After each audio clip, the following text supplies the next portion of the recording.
dan ku di dalammu. Haleluya. Amin, amin. Oke, shalom semuanya. Kasih salam kiri kanannya, bilang Tuhan Yesus luar biasa buat saudara dan saya. Amin. Siapa yang percaya Tuhan kita Tuhan yang ajaib? Siapa yang percaya dia Tuhan pasti pegang kendali atas segala perkara? Amin. Jadi coba lihat kiri kanannya yang muka-mukanya mesem kayak tomat, bilang ini, Tuhan pegang kendali. Ya. Jadi kalau saudara percaya, kita yakin dan percaya bahwa segala sesuatu selama Tuhan yang pegang kendali itu pasti akan jadi ajaib. Amin. Oke, saudara, saya berusaha secepat mungkin karena hari ini kita akan mengerjakan beberapa hal, saudara. Tapi saya benar-benar berdoa Tuhan, saya minta tolong bisa tepat, singkat, padat, jelas, berbobot semoga ya. Kenapa? Karena ini seharusnya 3 SKS digabungin di satu khotbah, saudara. Sejujurnya saya nggak yakin gitu ya, bisa keburu waktunya. Ya minim-minim 2 SKS masuklah, saudara ya. Karena kita akan cepat dan rindu untuk kita belajar yang lebih dalam lagi, saudara ya. Oke, saudara, tema kita hari ini adalah, oke, boleh ditampilkan? Oke, masih berproses. Nah. Oke, saya langsung bacakan saja ya. Jadi tema kita hari ini adalah God versus evil. Wah. Saudara, di luar kan kita sering dengar good versus evil gitu ya. Baik lawan buruk gitu ya. Tapi hari ini kita nggak bilang baik lawan buruk, tapi kita mau bicara Tuhan versus evil. Nah, saudara, seberapa banyak yang percaya bahwa Tuhan bertahta dan berkuasa dalam hidup saudara dan saya? Yang percaya coba katakan. Amin. Nah, saudara, sekedar informasi, ini kita belajar ilmu bumi dikit, saudara ya, sedikit biologi.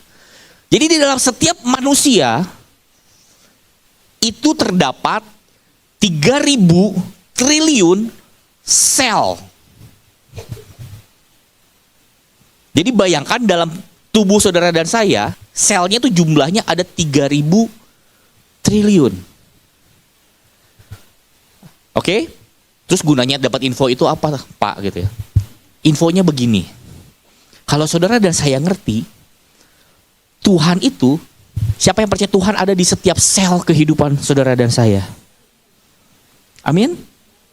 Amin? Jadi kalau saudara ngerti, minimal 3.000 sel kita itu udah dipenuhi dengan Tuhan. Itu tujuan akhirnya ternyata. Kenapa? Karena seringkali dalam hidup kita, berapa persen Tuhan itu berkuasa di dalam sel kita, saudara. Dari 3.000 triliun ini, berapa banyak porsi yang saudara izinkan Tuhan menetap di situ? Oh, pastor, kalau saya dari 3.000 triliun, 2.999 triliunnya, itu Kristus semua. Nah, cirinya kalau saudara udah dipenuhi saudara dengan yang ilahi, saudara udah supranatural, saudara. Nah, masalahnya siapa di sini yang ke gereja, cinta Tuhan, mengalami lawatan, wah, berbunga-bunga cinta Tuhan. Seperti Tuhan Yesus naik ke Taman Getsemani, doa, ketemu orang-orang kudus, turun gunung, ketemu tentara yang mau menangkap, dan kita menghadapi yang dunia, betul ya? Seberapa tetap saudara dan saya jadi ilahi? Atau saudara dan saya seperti murid-muridnya yang menghumuskan pedang dan mulai memotong telinga perwira dari pasukan yang mau menangkap Yesus. Nah, kita harus jujur, saudara. Seringkali kita berkata, yes, aku dipenuhi roh Tuhan. Tapi pertanyaannya, seberapa persen roh Tuhan itu menguasai saudara dan saya?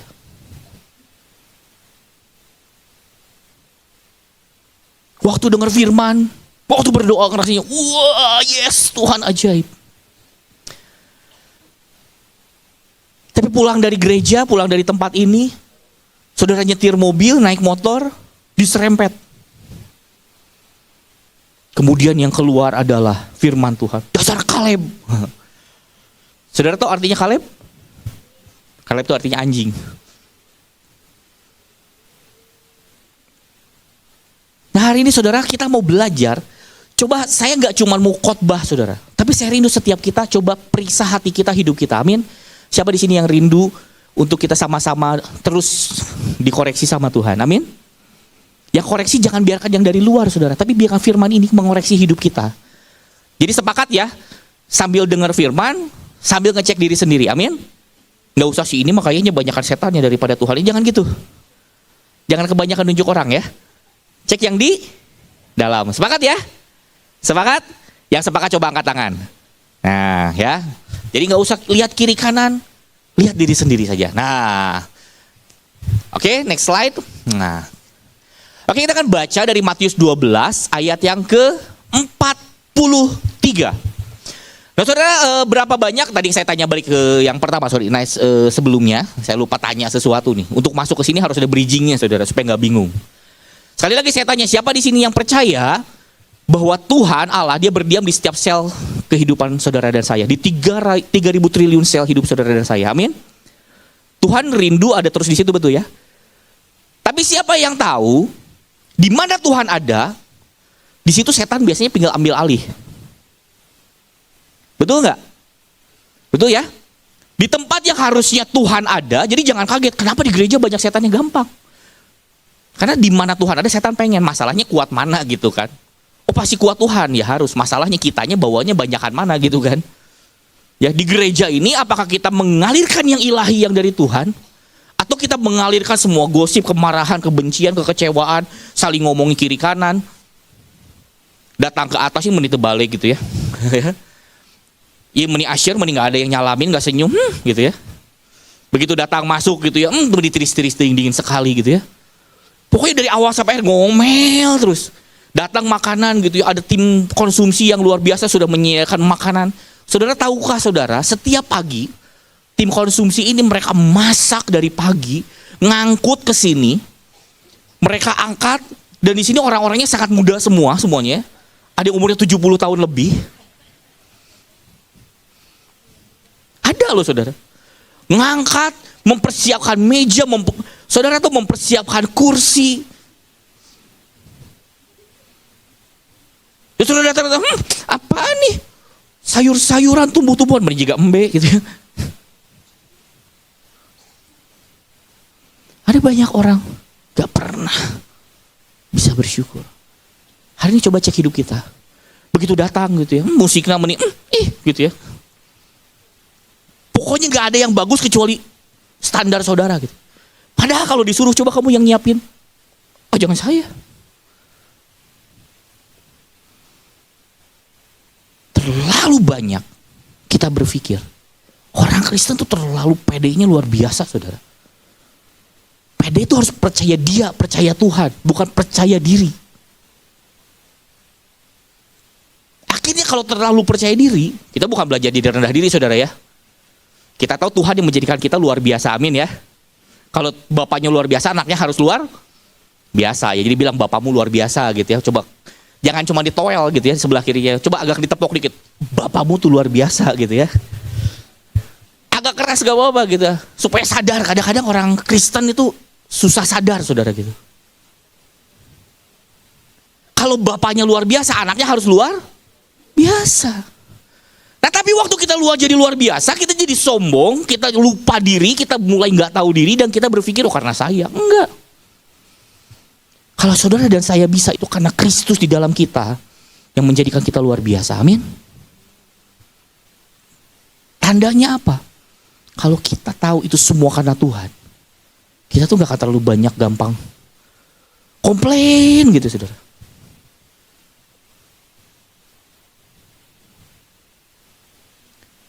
Saudara tahukah siapa di sini yang rindu untuk biar Kristus yang berkuasa banyak, yang dominan dalam hidup kita? Amin. Jadi sekali lagi hati-hati, tubuh saudara dan saya, setiap sel saudara dan saya, 3.000 triliun ini adalah bait Allah. Amin. Bilang gini, 3.000 triliun di tubuhmu itu bait Allah gitu loh. Ya, gak sedikit saudara. Masalahnya, setan juga berusaha menguasai bait Allah itu. Betul ya? Nah jadi coba kita pastikan, hari ini coba kita cek. Sebenarnya bait Allah yang 3 triliun, 3.000 triliun di dalam tubuh kita itu, apakah penuh dengan Kristus? Atau dominannya yang mana? Di berapa persen sih kurang lebih? Nanti kita lihat ciri-cirinya. Kita buat ilmu buminya supaya gampang saudara ya. Oke, next. Jadi siapa yang mulai ngerti bahwa di mana Tuhan ada, di situ setan berusaha ambil alih. Oke? Jadi kita harus mulai waspada ya. Oke, next. Kita baca dari Matius 12 ayatnya ke-43. Dikatakan demikian, apabila roh jahat keluar dari manusia, ia pun mengembara ke tempat-tempat yang tandus mencari apa saudara? Perhentian. Tetapi ia tidak apa? Mendapatinya. Nah saudara, kata dari roh jahat ini, kalau dilihat dari bahasa Inggrisnya, dikatakan adalah unclean spirit. Kalau diterjemahkan, ini roh najis saudara. Kan kalau saudara lihat bahasa Indonesia ditulisnya roh jahat gitu ya. Roh jahat orang yang lebih jahat gitu ya. Seolah satu. Tapi ini yang pertama dibilangnya adalah roh najis atau unclean spirit. Oke, next. Maka pergilah ia dan mendapati rumah itu apa saudara? Kosong, bersih tersapu, dan rapi teratur. Yang keluar siapa saudara? Roh najis, betul? Ketika roh najis ini keluar, dia mengembara keliling. Dia mendapati ada rumah, ada sel-sel saudara ini nih yang 3.000 triliun ini. Wah, rumahnya kosong. Wah, rumahnya bersih, tersapu. Dan apa saudara? Rapi teratur. Nah saudara, kita ini seringkali berpikir setan itu sukanya tempat jorok, gelap, horor gitu ya. Yang amburadul, yang kotor, oh di situ setan pasti bersuka. Ternyata kabar baiknya saudara, setan suka loh. Tempat yang apa? Bersih, rapi tersapu, rapi teratur. Ini bicara soal apa? Nanti kita belajar di belakang. Oke, next. Lalu ia keluar, jadi si setan ini ketika dia lihat rumahnya ini, bait Allahnya ini kosong, bersih tersapu dan rapi teratur, dia tidak semena-mena diam gitu, enggak. Dia lihat, yang begini bagus nih. Kemudian dia pergi keluar lagi karena takut? Bukan. Firman berkata, lalu ia keluar dan apa saudara? Mengajak apa? 7 roh lain yang lebih jahat daripadanya. Bayangin, setan aja tahu ngajak ke tempat yang enak saudara. Banyak orang Kristen, kalau ada untung, ada sesuatu yang baik, buat saya. Kalau ada yang jelek, tanggung bersama. Kalau ada yang bagus, buat saya. Saudara, malu, setan aja tahu loh tempat bersih rapi teratur itu. Diajakin teman-temannya, masalahnya temannya setan lagi saudara gitu kan ya. Nah saudara, kata dan akhirnya mereka masuk dan apa saudara? Berdiam di situ, maka akhirnya keadaan orang itu lebih apa saudara? Lebih buruk daripada keadaannya semula. Demikian juga akan berlaku atas angkatan yang jahat ini. Nah saudara, kita belajar yang pertama ada apa tadi saudara? Unclean spirit. Yang keluar apa? Roh najis. Ketika dia keluar, si roh najis ini ketemu tempat yang kosong. Roh najis ini kembali masuk dan mengajak apa? 7. Lihat ini. 7 other spirits more wicked. Wicked itu jahat saudara. Jadi dia keluarnya najis. Yang diajakin roh yang jahat. Bengis. Kejam. Ayo, parah ya saudara ya. Saya ulangi ya. Yang keluar roh najis. 7 teman yang diajak roh apa saudara? Jahat. Bengis, kejam. Bayangin. Tinggalnya di mana saudara? Di rumah yang kotor berantakan? Tidak. Di tempat yang rapi, bersih, teratur. Apa itu? Nanti di akhir. Oke? Nah, oke, next. Nah, jadi kita lihat ini loh saudara. Dari ayat itu tadi kita belajar ada 3 jenis. Nanti coba kita cek nih yang mana nih yang banyak di kita. Apakah roh Kristus? Ataukah yang dominan justru salah satu dari 3 roh ini? Roh yang pertama ada unclean spirit. Yang kedua wicked spirit. Kalau nggak diberesin lama-lama jadi setan, saudara. Apa itu? Next. Nah, saatnya ngaca.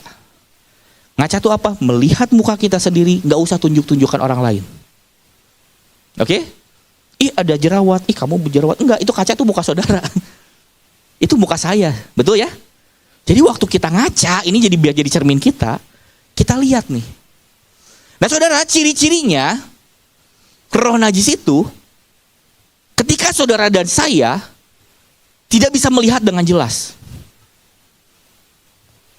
Maksudnya gimana, Pastor? Oke, ilmu surga kalau nggak pakai ilmu dunia bingung ngejelasinnya, betul ya? Saudara bayangkan di sebuah tempat, di tempat ini deh. Ketika di tempat ini, tempatnya bersih ya saudara? Bersih ya? Bersih ya? Tiba-tiba ada orang datang, bawa gorden yang tidak dicuci selama 3 tahun, di rumah yang kosong, dan penuh dengan debu. Oke? Orang ini datang bawa masuk ke sini, kemudian dia mulai memukul-mukul dengan sapu lidi. Pak gitu. Apa yang terjadi saudara? Maka debunya akan berterbangan. Betul ya? Debunya akan berterbangan memenuhi ruangan di mana ya kotor itu ya. Pertanyaan saya, kalau saudara lagi duduk di sini, anggap saya ada yang mukul-mukul debunya. Debunya lempar ke sana. Badan saudara jadi kotor nggak saudara? Debunya nempel nggak? Nempel ya? Nempel kan? Nah ketika debu ini memenuhi ini, debunya nempel di saudara dan saya, ruang ini penuh dengan debu. Kira-kira jadi buram nggak penglihatan kita?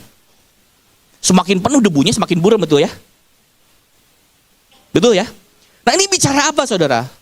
Seperti dalam kehidupan saudara dan saya di dunia ini, ada nggak yang bersih dari kotoran? Nggak ada ya? Saudara datang ke sebuah tempat, saudara nggak perlu lagi gimana-gimana, tiba-tiba lagi duduk, ada orang lagi marah-marah ngomong, gitu ya. Ini saya ambil contoh keluarga saya sendiri deh. Saya akan kasih contoh orang-orang yang dekat sama saya, karena saya tahu mau tersinggung pun kita bisa selesaikan ya. Karena kalau orang yang tidak dekat, nanti tersinggung sulit gitu ya. Saya kasih contoh istri saya. Istri saya ini paling hobi nyanyi sama anak perempuan saya. Dia paling CS. Dekat sekali.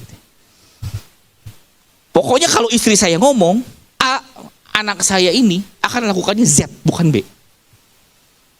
Jadi anak perempuan saya ini, kalau pakai baju, kayak bapaknya. Jadi saya itu kalau pakai baju saudara ya, saya akan lihat, ambil paling atas, kadang-kadang belum disetrika atau apapun, saya bisa pakai. Waktu saya pakai, maka istri saya akan bernyanyi dan bilang, nanti dikiranya kamu gak diurusin, katanya gitu. Dia udah siapin baju yang lain, saya gak suka bajunya, kenapa? Kalau buat dia yang penting keren. Kalau buat saya keren, panas dan tidak nyaman, ngapain saya pakai?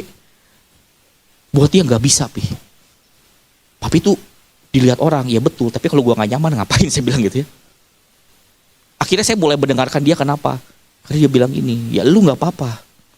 Nanti kalau enggak dibilang ini istrinya nggak bisa ngurus gitu, gitu ya. Nah, kabar baiknya anak perempuan saya mirip sekali. Jadi kalau dia pakai baju, yang menurut dia enak, set. Kalau buat saya, ayo nyisir. Yang penting nyisir, set, sudah nyisir.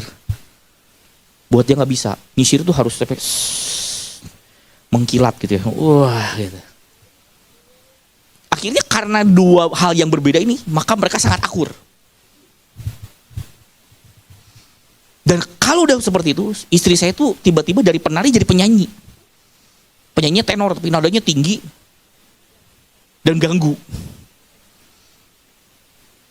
Ketika dia nyanyi dengan omelan-omelannya itu, bahasanya kan kadang-kadang menurut saya berlebihan. Percuma dia akan mau didengerin. Ini ngomong apa? Gue pikir. Bedakan antara marah dan ngomel, saudara. Ini belajar nih ya. Ini buat semua orang, buat laki dan perempuan, tolong dibedakan yang jelas antara saudara marah dan ngomel. Marah itu jelas ngerti. Ngomel itu gak tahu saudara ngomong apa. Pokoknya panjang, nada tinggi dan membingungkan gitu. Ini maunya apa gitu ya. Jadi kalau ditanya ya udah bajunya mana, terserah saya nggak mau ngurus gitu ya. Saya bingung itu lu mau yang mana gitu. Ya udah saya bantu deh gitu. Kan saya gak tahu ya selera perempuan gitu ya. Dan dia berharap tiba-tiba saya jadi fashion designer gitu. Mengalahkan Ivan Gunawan mungkin. Saya lihat baju buat saya begini-begini aja gitu. Bahkan kabar baiknya saudara ya, mana ada Bro Samuel nggak? Saya pernah waktu itu pakai baju mau khotbah, baju putih, saya mau pakai jas saudara. Itu bajunya udah ada lubangnya di sini. Nah, saya itu kadang-kadang terlalu nggak peduli saudara. Kemudian Bro Samuel bilang, nah ini ada istrinya wanita. Sampai saya dikasih baju saudara. Dia bilang lu gak kira-kira lu mau khotbah kayak pakai baju tidur kayak gembel kayak gitu. Ya, gitu. Oh ya terima kasih gitu ya. Nah istri saya tuh gak terima kayak gitu. Nah kabar baiknya anak saya begitu kan. Nah kabar baiknya istri saya ini sangat mudah nyanyi kalau lihat kelakuan istri anak saya yang perempuan. Masalahnya kalau dia ngomel ke anak saya yang perempuan, saya yang emosi. Bukan karena saya mau belain anak saya, pusing saudara. Oh iya, gitu saya bilang udah Ruth udahlah ikutin lah saya bilang gitu. Ini gue pusing kalau mau malu nyanyi terus saya bilang gitu. Nanti dia akan bilang, ya papi sih belain Ruth aja. Bukan, saya sedang melindungi diri saya sendiri. Pusing saya bilang.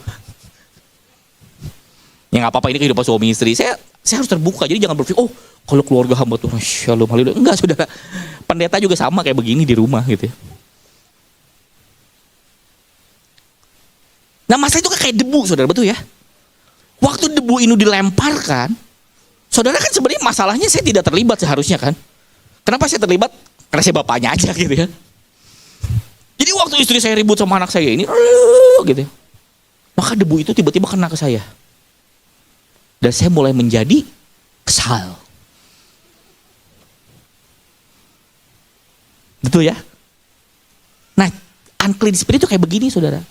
Jadi waktu saudara datang keluar, ngelihat kejadian, ya kan, ngelihat berita politik, ngelihat apa, ngelihat artis selingkuh, ada ngamuk-ngamukan, gak kira-kira gitu ya. Ya orang yang selingkuh kenapa lu yang ribut, saya bilang gitu ya. Ngelihat berita apa, marah gitu ya.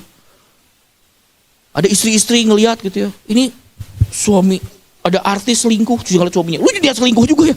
Apa urusannya gitu ya. Itu kan bisa mengotori, betul ya. Ini saya buka cerita masalah ini, tapi kebayang gak saudara lihat berita aja, hatimu bisa ikut rusak gak? Betul ya? Betul ya? Lihat berita, aduh ada penyakit baru. Aduh dolar jadi 8.000 sih, punya cadangan dolar banyak sekali gitu ya. Padahal beritanya belum tuh benar, khawatir. Ketika kita khawatir, kita melakukan hal-hal yang bodoh saudara. Nah, cirinya ini, saudara udah gak bisa lihat dengan jelas. Ini masalahnya orang lain, itu jadi masalah saudara sendiri. Siapa di sini yang masih seperti itu? Ada? Saya ngangkat tangan, saya juga gitu saudara.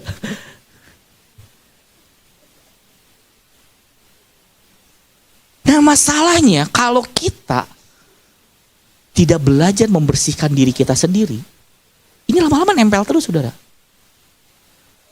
Jadi siapa yang mulai nggak yakin bahwa oh ya 100% roh Kristus yang ada dalam saya, mulai mikir ternyata kayaknya enggak sih.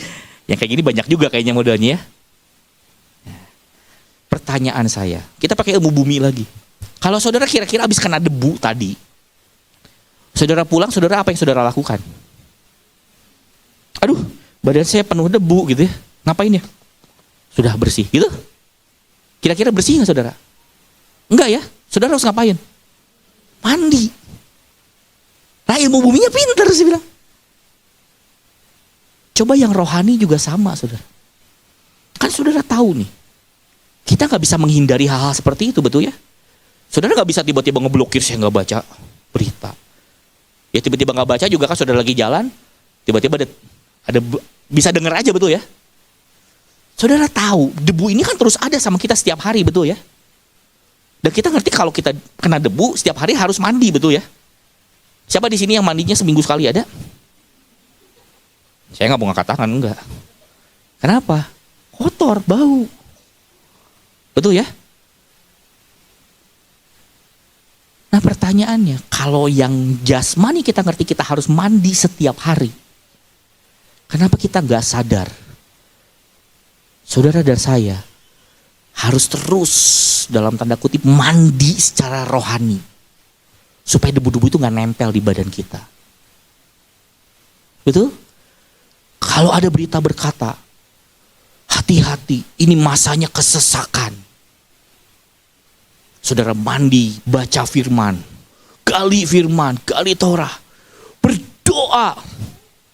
Ketika firman roh saudara dikuatkan dan berkata, sekalipun dunia boleh jatuh, tapi bersama dengan Tuhan, kita akan melakukan perkara-perkara ajaib. Amin. Jadi kuncinya, kalau saudara ngerti kayak gini, siapa di sini yang rindu doanya ditambah coba? Siapa yang rindu baca firmannya diperbanyak? Kenapa? Kadang kita belajar jadi kayak rutinitas. Oh harus baca, capek saudara. Kalau saudara bilang mandi ini sebagai suatu keharusan, percaya sama saya, melelahkan betul ya. Tapi kalau saudara ngerti mandi di kebutuhan, saudara akan mandi dengan sukacita yang gembira, betul? Istri saya itu kemarin dikasih sampo yang mahal sekali katanya. Dari Korea entah dari mana gitu. Waktu dilihat saya nggak ngerti ini kenapa sampo bisa mahal banget gitu ya. Mohon maaf ya, saya kan tidak ngerti fashion ya saudara ya. Jadi waktu saya lihat bedanya antara sampo yang harga Rp500 satu saset sama yang harga ratusan ribu, saya tuh nggak tahu sejujurnya bedanya apa gitu ya. Ya buat saya sampo sama-sama sampo. Ya buat ibu meme yang sangat ngerti sampo, beda deh ini bisa menguatkan. Ya saya nggak ngerti gitu. Tapi kenapa sampo ini bisa mahal? Kalau orang yang ngerti, dia ngerti saya butuh. Kenapa? Kalau saya pakai sampo ini, rambut saya yang rontok jadi nggak rontok. Betul ya? Rambut saya yang tadinya kering jadi lembab. Yang tadinya bercabang jadi fokus. Jadi satu gitu ya. Kalau saudara ngerti value-nya jadi mahal, betul ya? Nah banyak kita melihat doa, baca firman, bangun hubungan sama Tuhan, itu sebagai sebuah kebutuhan. Kayak sampo 500 perak yang kayak ya yang penting saya mandi. Baca firman, yang penting saya baca firman. Doa, ayo kita berdoa. Terima kasih Tuhan, amin. Siapa di sini yang rindu? Kita melihat doa, menggali firman itu jadi sebuah kebutuhan, bukan keharusan. Amin? Amin. Itu kuncinya, selesai harusnya. Gitu ya. Tapi nggak karena kita mau ngecek, lanjut ya. Sanggup lanjut? Sanggup ya, oke. Nah, ternyata kalau ini nggak dibereskan, itu naik ke roh jahat saudara. Next. Nah cirinya apa? Yang sebelumnya tadi. Cirinya membuat manusia itu gak bisa berfungsi sebagaimana yang Tuhan tetapkan. Macet gitu. Pakai ilmu bumi lagi yang tadi. Saudara, di sini ada mic, betul? Betul ya? Di mic ini, ntar saya lihat dulu ini bukanya gimana ya? Oh ini nih. Pemilik gedung, soundman, saya izin buka tutup ini ya, boleh ya? Buka cover aja sedikit. Saudara, ini saya pegang mic. Kalau saya putar, ini bisa saya buka nih. Saya putar, bisa saya tarik, betul? Bisa terbuka. Ya fungsinya dibuka apa? Nah ini sekalian kalau yang nggak ngerti saya kasih tahu dikit. Ini buat ganti baterai, saudara. Ya bukan soal ganti baterai ya, tapi lihat ya ini. Sulit nggak bukanya saudara? Mudah ya? Saya tutup lagi, mudah? Mudah ya? Nah, ini kan fungsinya supaya bisa buka tutup untuk ganti baterai, betul ya? Tapi kalau debu ini dibiarkan bertahun-tahun, bercampur dengan udara, dia masuk sampai ke sela-sela dan mengeras, maka terjadi seperti salah satu mic yang ada di hotel baru kita. Saya sampai bercanda sama anak-anak yang kemarin ngecek apa setting sound. Saya bilang, soundman bukan, mana Melki, mana Bang Melki? Ada di belakang. Saya bercanda gini, bro ya, soundman sejati bukan? Iya, coba buka. Dia mukanya pede, oke. Dia puter, gak bisa. Puter lagi bukan, gak bisa. Ya kan? Sampai gimana caranya gak kebuka. Saya coba buka, nggak bisa. Pokoknya semua yang datang ke situ, coba nggak bisa kebuka. Kenapa? Saya nggak tahu sih alasan pastinya kenapa. Tapi yang pasti ini kalau ada debu di situ bertahun-tahun dan jadi kerak kok karat. Karat ya? Itu bisa bikin macet, betul ya? Nah saudara tahu nggak? Tuhan ini punya fungsi, memberikan fungsi yang spesifik buat saudara dan saya masing-masing secara spesifik. Amin? Amin? Kali ini dikasih mandat. Saudara dan saya dikasih mandat. Tapi kalau kita tidak belajar membersihkan hidup kita dengan firman Tuhan, dengan doa, dan debu itu sudah mulai masuk berkarat, penuh kerak, yang keras itu.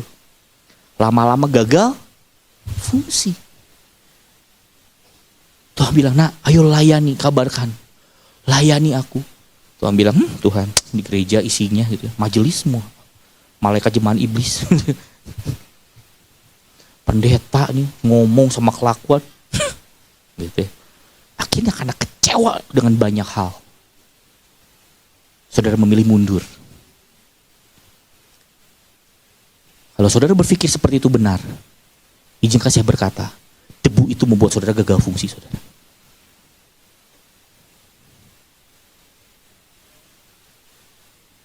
Siapa di sini yang gak mau gagal fungsi?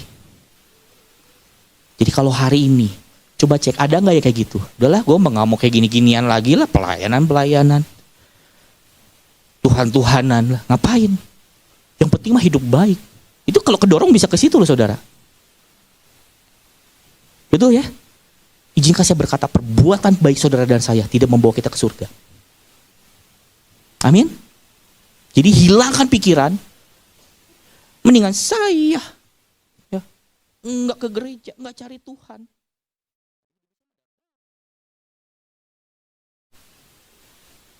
Saudara pikir saudara bisa beli surga dengan uangmu? Sorry, gak bisa saudara. Kenapa orang itu? Saudara tahu namanya Charles LaVey? Ada yang pernah dengar dengan nama Charles LaVey?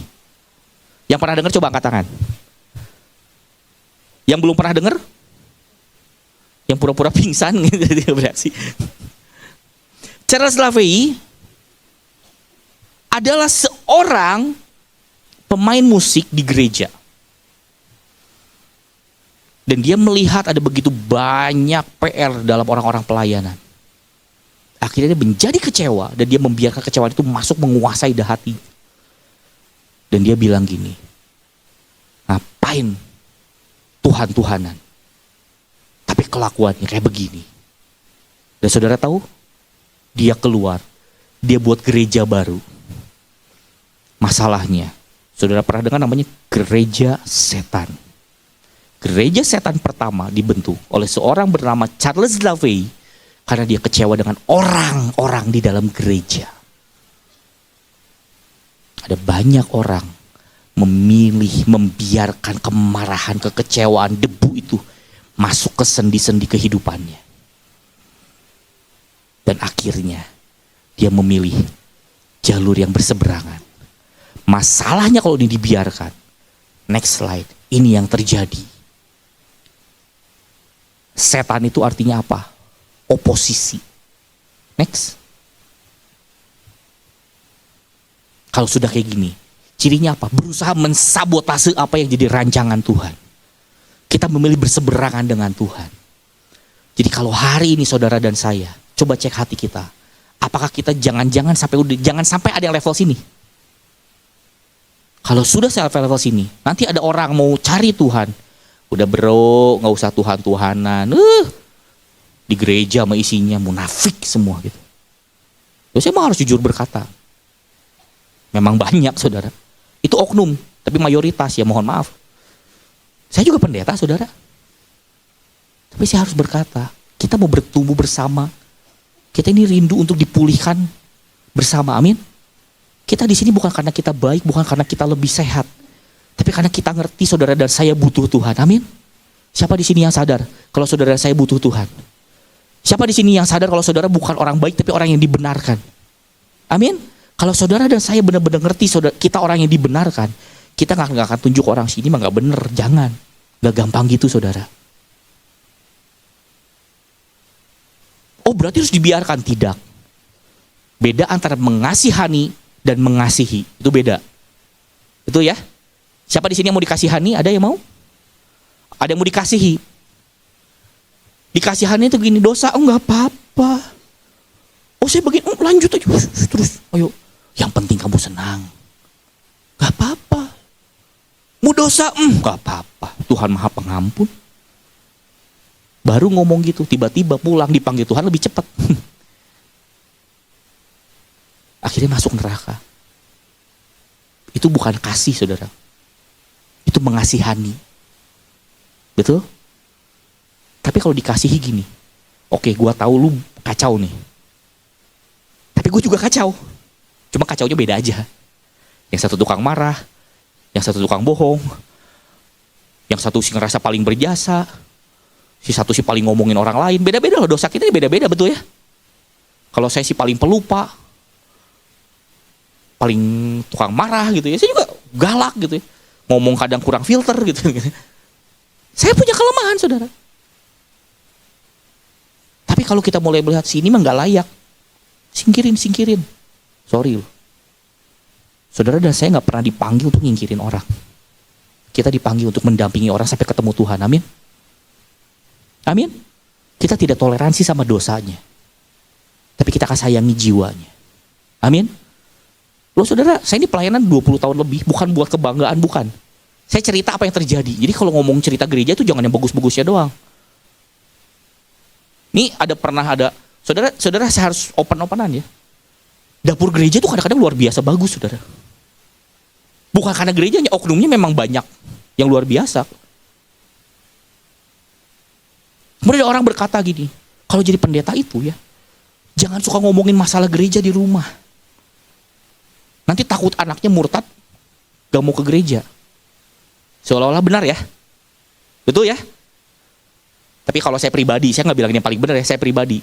Saya gak setuju. Anak-anak saya harus tahu semua jeleknya gereja. Kok aneh? Kenapa? Supaya nanti kamu terjun di dalam, lu gak murtad di akhir. Betul ya? Anak saya ini pernah ambil kepahitan sama gereja, saudara. Anak pendeta sempat gak mau ke gereja. Bukan di sini.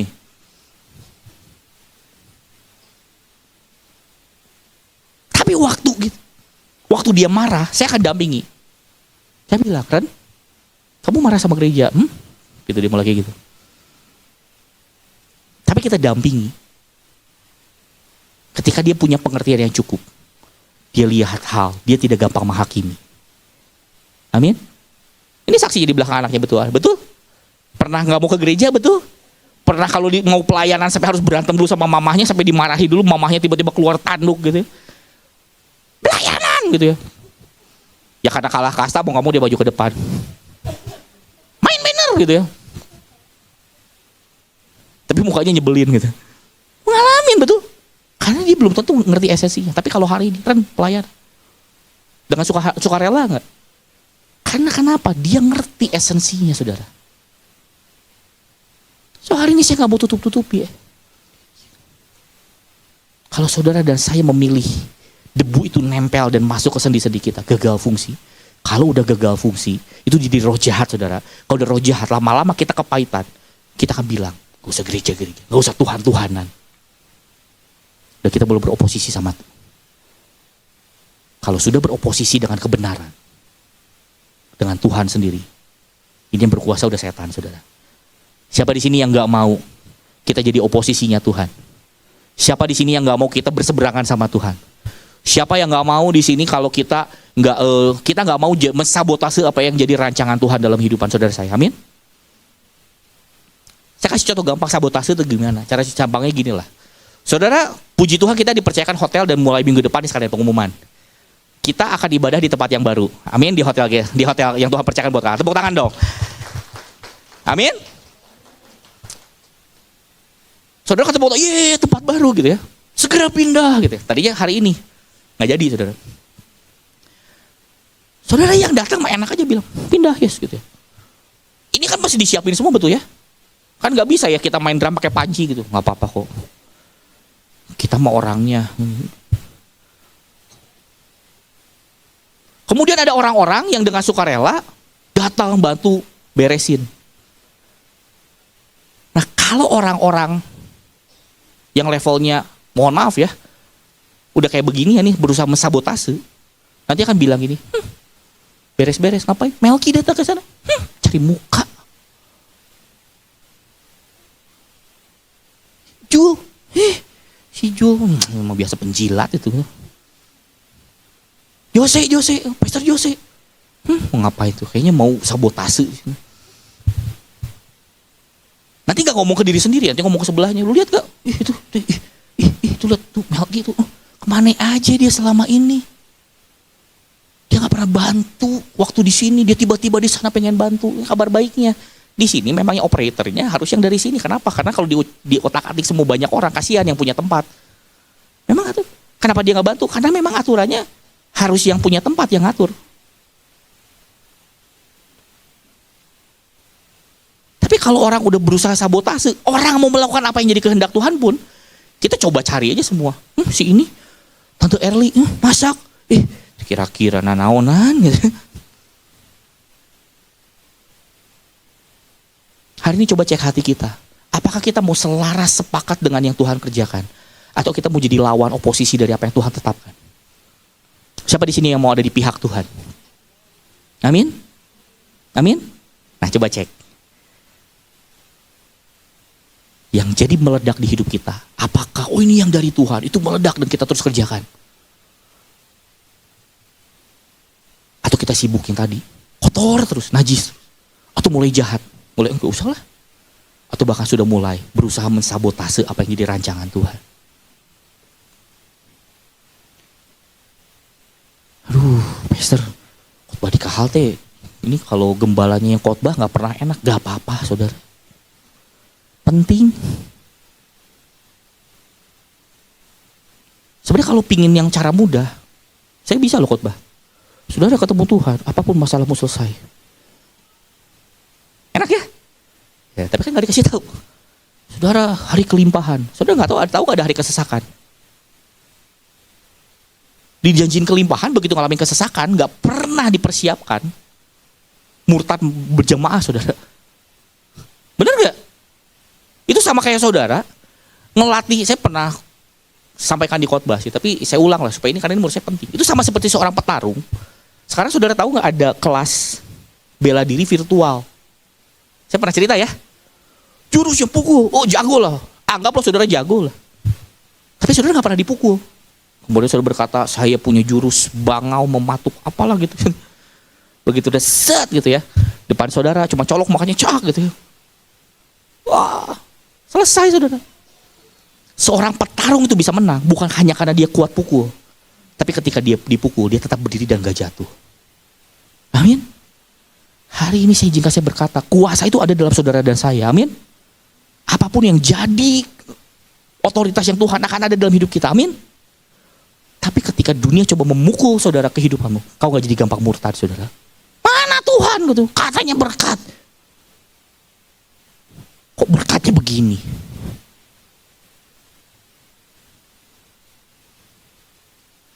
Saudara mau tahu berkat itu apa? Kasih contoh nih. Siapa di sini yang pengen uangnya banyak? Gak apa-apa saudara, gak ada usah kayak takut amat gitu. Siapa yang pengen uang di rekeningnya tebal? Mau dong? Saya juga mau saudara. Masa gak mau ya? Tapi kalau yang di sininya gak siap saudara, ada keluarga-keluarga yang waktu uangnya cukup pas-pasan. Ini pas-pasan beneran saudara. Gak ada lebihnya gitu. Harmonis banget. Gandengan juga, jalan juga gandengan. Suami saya udah setia. Kenapa? Ya memang gak ada pilihan buat gak setia saudara. Nakal tuh mahal, percaya sama saya. Bener gak sih? Bener gak? Iyalah. Betul gak? Tapi ketika keuangan itu dicurahkan besar dalam kehidupan, kalau gak disiapin yang di sini saudara, bisa berubah gak? Bisa? Bisa.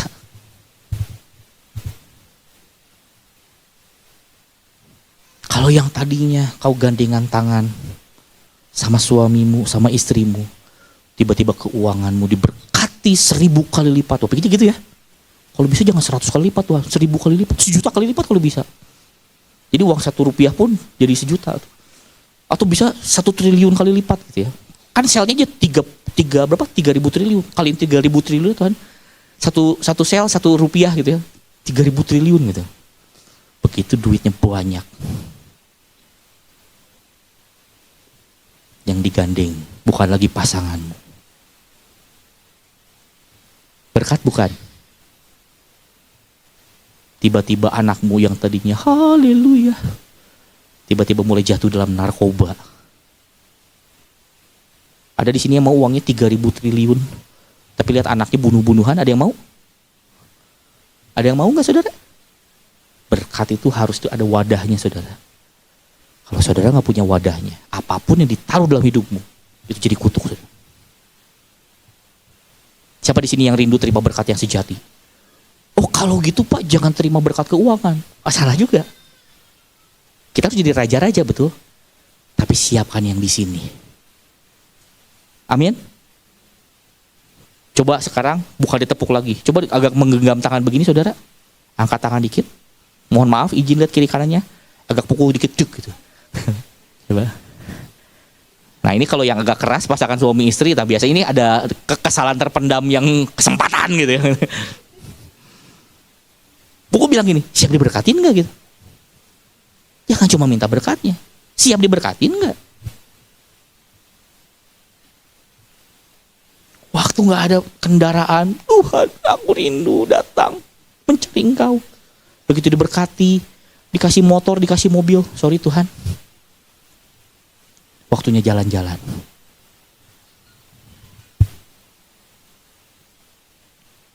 Hari ini siapkan yang di dalam. Amin.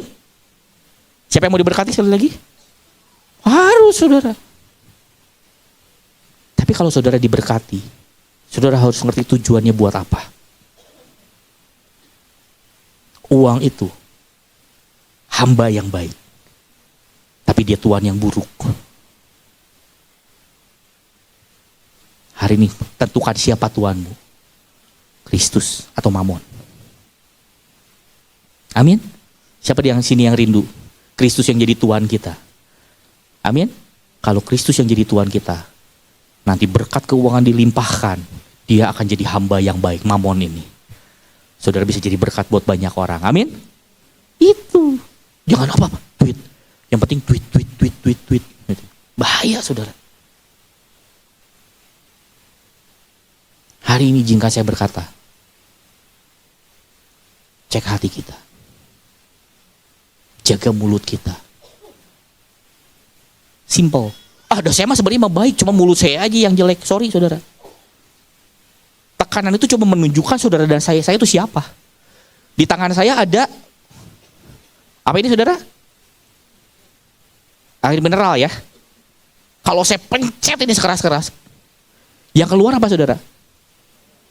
Air mineral. Mungkin gak keluarnya kopi. Tuh ngerti. Jadi ketika saudara dan saya ditekan, yang keluarnya yang pahit. Jangan bilang, saya mah manis sebenarnya. Gak bisa saudara. This is the real you. Pressure. Tekanan cuma menunjukkan saudara dan saya sebenarnya siapa. Waktu saudara ditekan, yang keluar kemarahan. Atau ucapan syukur sama Tuhan. That's all. Simple ya? Simple? Sekarang coba dicek. Mayoritas yang mana? Kristus? Roh najis? Roh jahat? Atau udah setan kelasnya? Hari ini kabar baiknya. Kalau saudara dan saya mengizinkan Kristus yang jadi Tuhan atas kita, dia akan bertahta dalam kehidupan setiap kita. Amin. Kita percaya siapa yang mengaku, dia akan diselamatkan. Amin. Siapa yang rindu Kristus yang berkuasa? Yuk saya angkat berdiri dulu. Yuk berdiri dulu, angkat kedua tangan.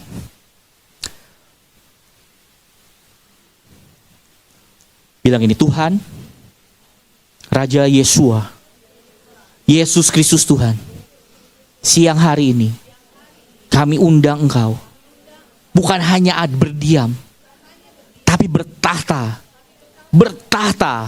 jadi Raja dalam setiap sel kami, dalam 3.000 triliun sel dalam hidup kami. Mari Tuhan bertahta, jadikan kami sejalan dengan Engkau. Di dalam nama Tuhan Yesus Kristus. Yang percaya sama-sama katakan amin. Silakan duduk saudara.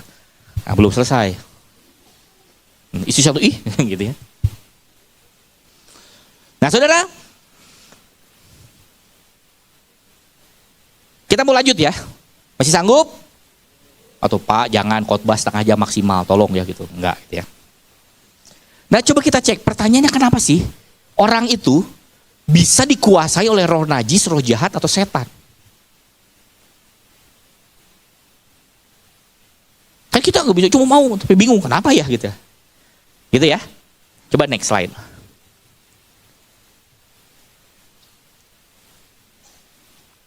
Nah, ada di ayat yang tadi saudara. Maka pergilah ia dan mendapati rumah itu apa saudara? Kosong. Rumahmu boleh bersih, tersapu, rumahmu boleh rapi, teratur. Tapi kalau kosong, nggak ada Kristus di dalamnya, jangan kaget tiba-tiba kau jaga hidup. Kau lakukan semua yang baik menurut dunia. Tapi kalau kau gak pernah izinkan Kristus itu mengisi kehidupan kita, setiap sel kita, maka roh najis itu dia akan datang untuk berdiam di situ saudara. Dan kalau kosong, saya sebutnya spirit of Farisi, rohnya orang Farisi.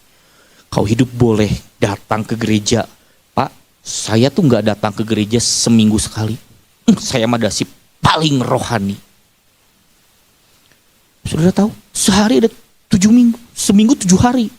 Saya datang 14 kali. Sehari 2 kali ke gereja. Rapi.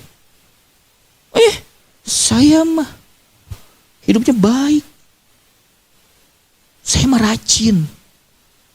Gak kayak dia tuh, males tadi itu kayak dia tuh. Nah, kan kelanjutnya gitu ya. Saya mah rajin, gak kayak dia. Oh saya masih paling rajin. Saya masih paling suka menabur. Gak kayak dia, masih paling pelit. Bisa gak stop aja, gak usah ke orang lain maksudnya gitu. Karena orang Farisi, kalau gak dipenuhi dengan Kristus, ujungnya cuma nunjuk. Amin. So hari ini, siapa di sini yang tadi percaya dan sepakat kita mau undang Tuhan untuk bertahta setiap hari? Pastikan jangan kosong ya. Amin.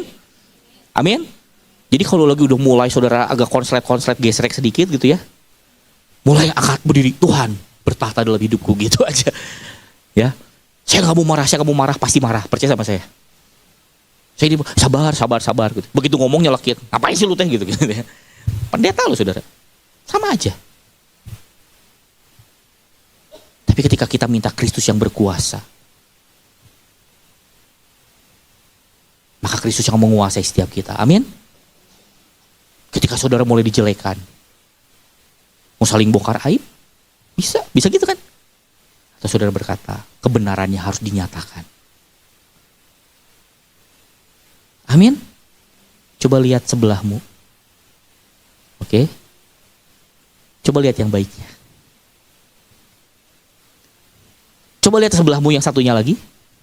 Coba lihat jeleknya. Nah, pikirin semua yang jelek lah di sebelahnya. Masih tetap mengasihi enggak? Nah itu. Kalau ingat baiknya, mengasihi gampang. Tapi saudara-saudara lihat jeleknya. Dan saudara tetap mengasihi. Itu Kristus. Amin? Amin? Terus saudara, kalau saya lihat istri saya kan mungkin orang berkata, wah istri Pastor Dennis cantik. Oke ya. Ya kan ya gitu ya. Tapi kadang-kadang kalau saya lihat ini gitu ya. Ini pendeta tidak mengatakan yang baik tentang istrinya. Loh enggak, saya mau berkata baik buruk. Saya mengasihi dia. Nyebelinnya banyak saudara. Tapi saya juga yakin saya tuh nyebelin banget juga buat dia gitu ya. Betul ya? Iya kan? Betul enggak? Ya. ketika kita tahu ini menyebalkan sekali gitu ya, bisa nggak kasih Kristus itu mengalir? Ini si Pastor Darius lagi curhat, enggak, saya lagi belajar terbuka. Supaya kenapa? Jangan banyak orang tuh ngasih standar-standar yang gak masuk akal, yang akhirnya ya gimana caranya, lu mah pendeta bisa gitu. Enggak perlu pendeta, saudara. Kita ini bertanding iman setiap hari, saudara. Amin? Amin? So jadi hari ini, jangan biarkan diri kita kosong, amin? Jadi kuncinya jangan dibiarkan kosong. Jangan sok-sok cuman bersih rapi teratur ya. Jadi kebaikan kita ini tidak membawa kita kepada surga ya. Oke? Next, oke. Jadi jangan sampai orang Farisi ya. Nah, kenapa orang Farisi itu kok akhirnya ngomongin Yesus gitu ya? Kalau saudara baca di ayat 12 sebelumnya, ini beberapa kisah kan, kalau baca Alkitab coba ya, baca dari sebelumnya ini ada kejadian apa gitu ya. Ini ada kurang lebih 4 kejadian yang terjadi. Jadi hari itu, di saat itu terjadi yang pertama, murid Yesus memetik gandum pada hari Sabat. Pertanyaan saya, secara aturan Farisi, secara aturan dari Yahudi, salah nggak saudara? Salah nggak? Siapa yang bilang ini salah secara aturan? Salah saudara. Yang kedua, Yesus menyembuhkan orang pada hari Sabat. Loh, ini orang kok nyembuhin orang di hari Sabat? Secara aturan orang Farisi salah nggak? Salah. Ya kan? Yang ketiga, ini ada kisah tentang Yesus dan Beelzebul. Yesus mengusir Beelzebul. Dan ketika udah 3 tanda ini, orang Farisi mulai panas hatinya, betul ya? Orang Farisi minta apa saudara? Minta tanda. Salah satu ciri orang yang udah kepahitan, cirinya gampang, tiba-tiba jadi pinter. Maksudnya gimana? Begitu ngelihat, oh ini masalah ini. Coba cek, bener gak yang dia lakuin? Oh tiba-tiba jadi akuntan yang paling pinter. Tiba-tiba standar moralnya paling tinggi. Kan gak boleh kayak gitu. Padahal dia sendiri gak ngelakuin.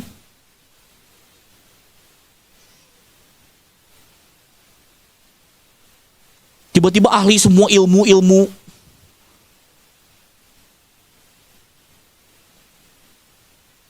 Tapi kalau kita kayak gini, Yesus bilang apa? Gak ada yang akan dikasih kecuali tanda Yunus. Jadi kalau saudara mau lakukan sesuatu, coba cek sejujurnya itu karena kita gak beres atau karena kita memang benar-benar pure untuk mengasihi Tuhan. Betul ya? Saudara, ini saya cerita, saya kasih contoh yang open-open lah. Kita belajar terbuka ya. Ada orang datang, Pastor Denis, tahu gak sih ini?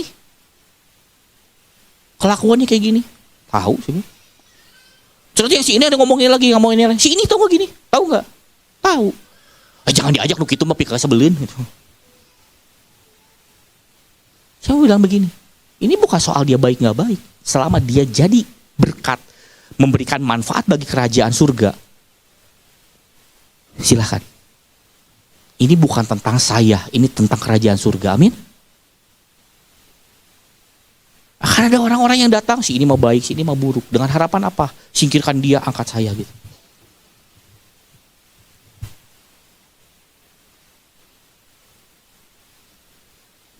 Cek hati kita. Yang bisa ngecek gak bisa orang lain, cuman kita. Saudara.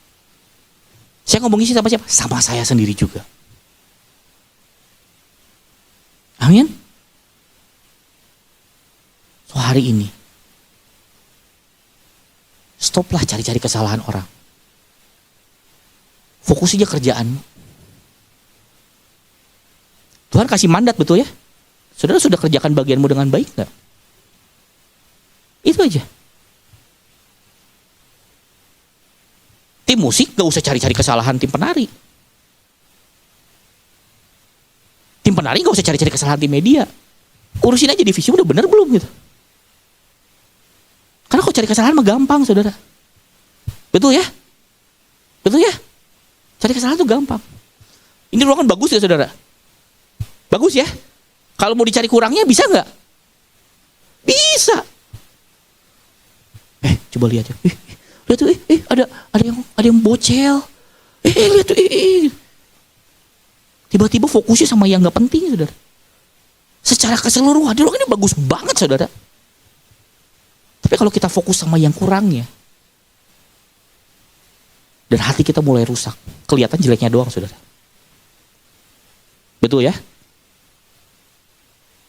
Jadi kalau ada orang bilang, si ini mah jelek, jangan dia, ganti.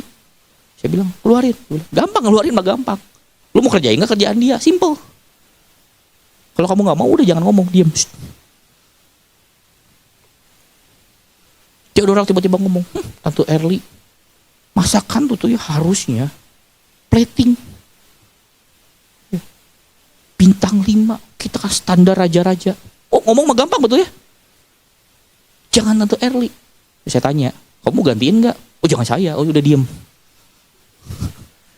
Cuma bisa ngomong buat apa, saudara?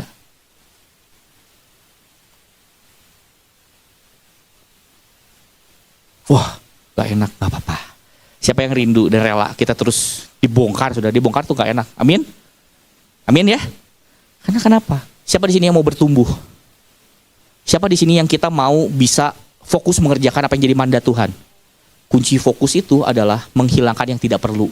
Urusannya bukan urusanmu, ya. Apalagi cuma cari kejelekan orang, buang. Gak penting. Oke? Sepakat? Sepakat? Sepakat ya? Oke. Jadi fokus mengerjakan mandat Tuhan. Amin? Nah, oke. Next. Nah, ketika kita nggak bereskan itu, nah saat kita penuh dengan semua kebenaran dunia, tadi itu, disitulah terjadi kekosongan terhadap kedaulatan Tuhan. Kenapa bisa kosong sama kedaulatan Tuhan? Karena kita terlalu penuh dengan dunia. Kenapa Kristusnya kosong? Karena dunianya kepenuhan, saudara. Saya ini, saudara pernah nonton film tentang Romawi nggak, saudara? Coba, yang pernah nonton angkat tangan. Kekaisaran Roma zaman dulu. Betul ya? Keren ya? Di saat itu kan disebutnya Roma adalah pusat peradaban dunia, betul ya? Toilet pertama kali ditemukan di Roma.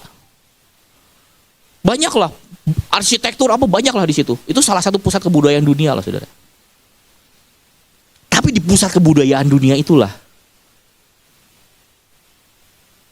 di situ juga pusat yang namanya kebiadaban, pelacuran, prostitusi, penjualan wanita, gladiator, orang berantem sama, saking udah bingungnya cari hiburan apa lagi ya, ada singa yang ributin sama orang kayaknya asik nih gitu ya. Betul ya? Kalau saudara udah penuh sama dunia, ya harusnya pusat peradaban, lama-lama kita bisa di pusat kebiadaban, saudara. Hati-hati, saudara. Kalau nggak hati-hati, nggak switch itu kayak pak gitu, saudara. Too easy to change. Makanya perlu dipenuhi dengan firman Tuhan. Siapa yang mau baca firmannya dibanyakin, coba? Jangan cuma baca, digali, amin. Suruh baca firman, maka semangat. Siapa di sini yang mau lenjer-lenjer dapat duit, coba angkat tangan. Kok banyak pasti. Suruh baca firman, siapa yang baca firman dibanyakin, coba? Coba. Berkatnya mau, cari Tuhannya nggak mau, ya repot, saudara. Next ya. Nah, hati-hati nih, saudara. Kenapa gitu?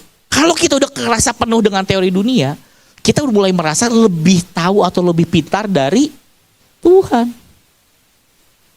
Ini efek dari apa, saudara? Buah pengetahuan yang baik dan jahat.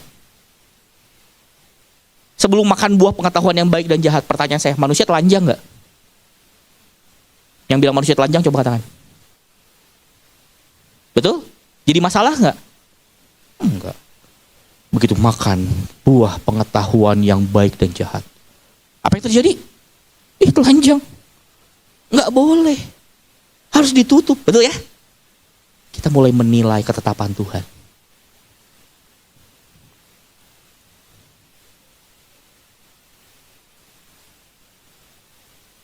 Saudara, Bapak rohani kita, Papi Biantoro, dapat mandat. Kita jadi berkat buat semua, betul ya? Kita gerak ke orang dan tidak mengkristenkan. Tapi kita memberitakan ini loh. orang yang penuh dengan Kristus, jadi orang bisa melihat bukan cuma dengan perkataan betul ya. Ada orang yang bilang gini, itu sesat kamu. Masa nggak dikristenin? Pertanyaan saya, kalau agamanya masih agama lain tapi dia terima Tuhan Yesus Kristus sebagai Tuhan dan Juru Selamat, masuk surga nggak saudara? Atau harus ganti dulu KTP-nya?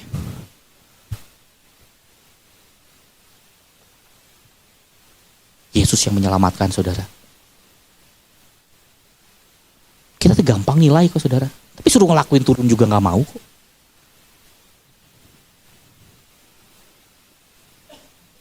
Amin. So hari ini jangan terlalu gampang menilai. Jangan-jangan tuh mandatnya. Mana ada gereja kok belinya hotel? Bangun dong gedung gereja.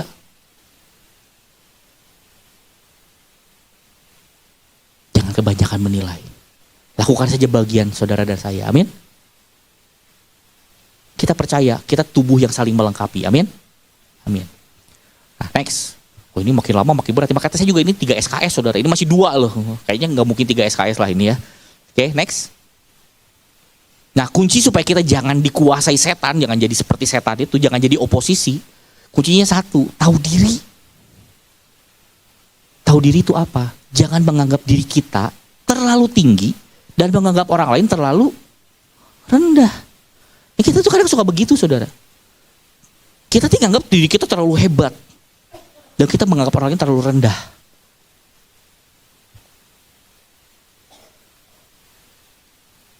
Tahu diri itu adalah ketika kita ngerti kalau kita bisa ada sampai saat ini semua karena Tuhan. Amin.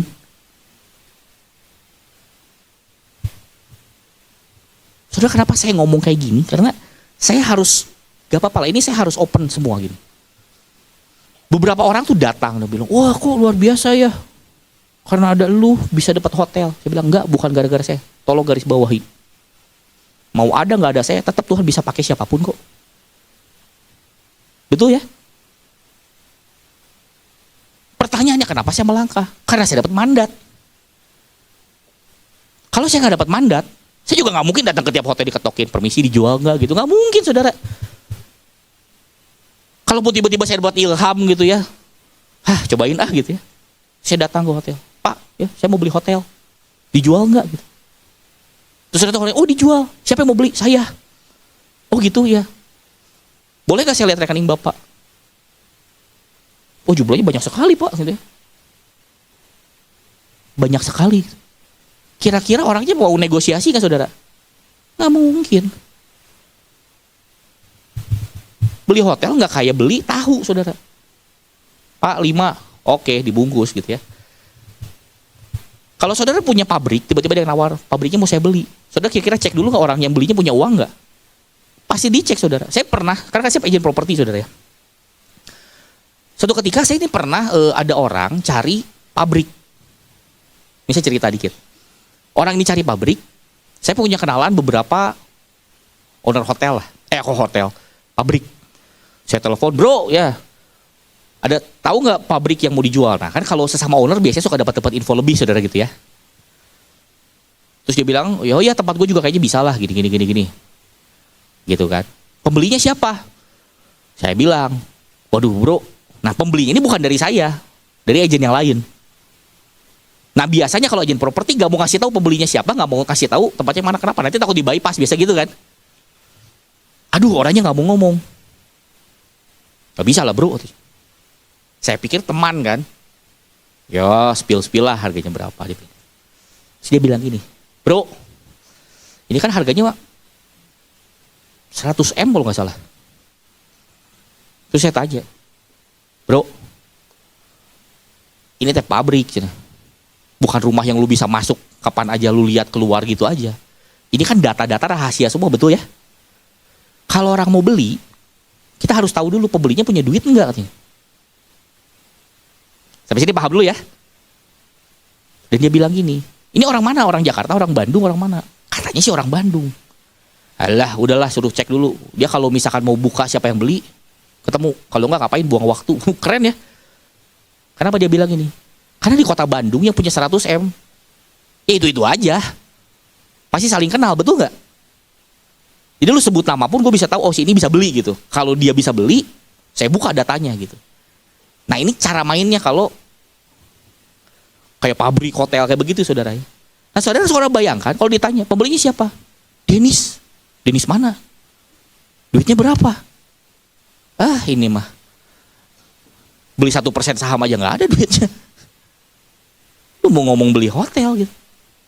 Kira-kira dilayanin gak saudara? Gak mungkin kan?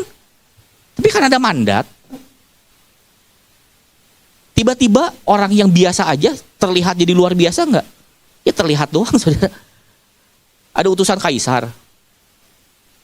Levelnya mayor. Utusan presiden levelnya mayor. Ketemu jenderal. Jenderal ketemu mayor. Jenderalnya nggak akan nganggep, betul ya. Tapi sekalipun dia mayor, kalau dia utusan presiden, jenderalnya segen nggak saudara? Kenapa? Dia bawa mandat dari, paham ya sampai sini ya? Nah jadi kalau saudara dan saya bisa diberkati sampai hari ini, saudara mau berkata karena saya hebat, atau karena ada mandat yang Tuhan kasih dalam hidup saudara dan saya. Amin? Jadi kalau saudara bisa, tahu diri saudara. Saya ngomong ini kenapa? Nih supaya saya tuh tahu diri. Gak usah sok-sokan lah. Dengan tanpa saya, rancangan Tuhan pasti jalan kok, betul nggak? Tapi hal yang sama, dengan tanpa saudara, rancangan Tuhan tetap bisa jalan nggak? Bisa saudara.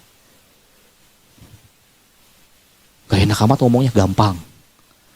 Tuhan mau pakai keledai ngomong, lebih efektif saudara, betul nggak? Saya ngoceh segini panjang, saudara mungkin pikir lama amat nggak beres-beres. Tiba-tiba di sini ada keledai berdiri di depan saudara dan berkata bertobatlah kalau enggak, saudaranya masuk neraka. Tobat nggak saudara? Tobat ya, simpel ya, betul ya. Low maintenance, kita ini kadang high maintenance saudara. Banyak maunya, kesinggungnya banyak, bapernya kebanyakan, ngerasa paling jagonya luar biasa, ngerasa berjasanya ajaib. Kalau Tuhan masih mau pakai saudara dan saya, ucap syukur saudara. Coba yang pelayanan-pelayanan, lihat mata sebelahnya.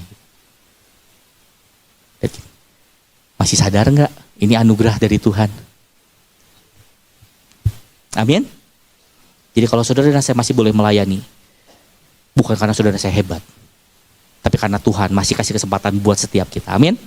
Siapa di sini yang percaya bahwa ada mandat dari Tuhan yang membuat kita terbang tinggi? Amin. Amin. Oke. Kayaknya cukup. Saya nggak mau perpanjang lagi. Nanti ini udah bahasa, karena udah mulai mumet, nanti ada bahasa-bahasa yang lebih rumit lagi. Saya tutup dengan gini. Tapi saudara, saya boleh minta tim musik maju ke depan.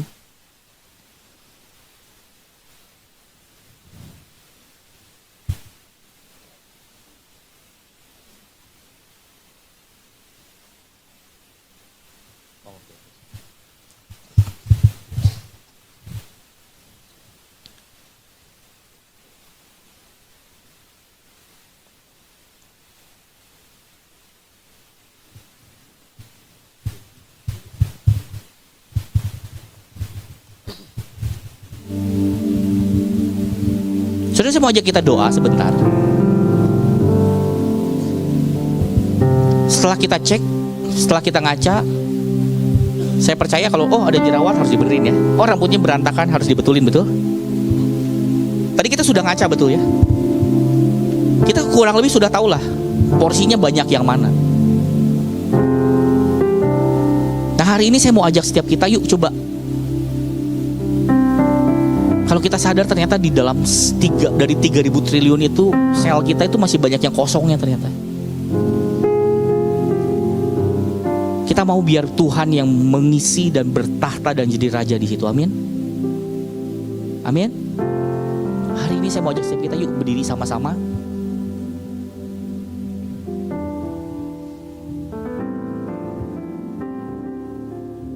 Mari tutup mata sama-sama saudara. Kita mau katakan, tak dapat ku hidup di